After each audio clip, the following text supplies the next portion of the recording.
My best friend and my husband betrayed me, and I'm trying to start over. It happened on an ordinary weekend. Steven told me he was going shopping for fishing equipment. That wasn't unusual. He was always chasing after new gear he didn't need. I stayed home, planning to catch up on some chores. Then there was a loud knock at the door. Not just loud, furious. When I opened it, Tim was standing there. He looked like someone who had just been through hell. His face was pale, his eyes empty, and his whole body seemed to sag like he was carrying 100 pounds of grief. My first thought was that there had been an accident. I was terrified. I asked him what was wrong, bracing for horrible news. But nothing could have prepared me for what he said.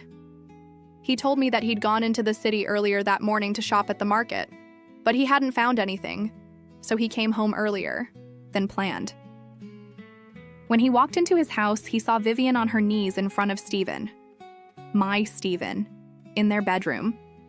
Steven was lying back on the bed, and Vivian was, well, I don't have to paint the picture. Tim said he lost it. He attacked Steven, full of rage. Steven ended up in the hospital, but Tim said he didn't care. He didn't even notice where Vivian ran off to. He just saw red. The police came after, probably because Vivian called them, but Steven refused to press charges, most likely because he was humiliated. That was the moment everything changed for me. Within weeks, the divorces were in motion. Tim filed against Vivian. I filed against Steven. Because of the infidelity, both Tim and I came out better in the settlements. But none of it felt like a win. It just felt like tearing apart everything I thought I had. I moved back in with my parents for a while because I couldn't stay in the house with Steven anymore. Eventually, once things were finalized, we sold the house and split the profit. With that money, I was able to get a small apartment of my own. It's not big, but it's mine, and it's quiet. I've tried to make it cozy, filling it with little things that bring me comfort. Plants, new curtains, soft blankets. It feels safe, even if sometimes it also feels lonely.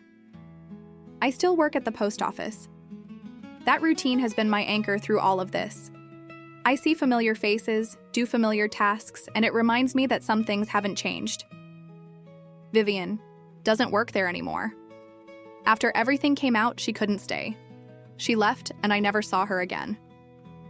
She tried calling me, texting me, sending long messages full of apologies and excuses. I haven't answered once. There's nothing she could ever say that would make it right. She was supposed to be my best friend,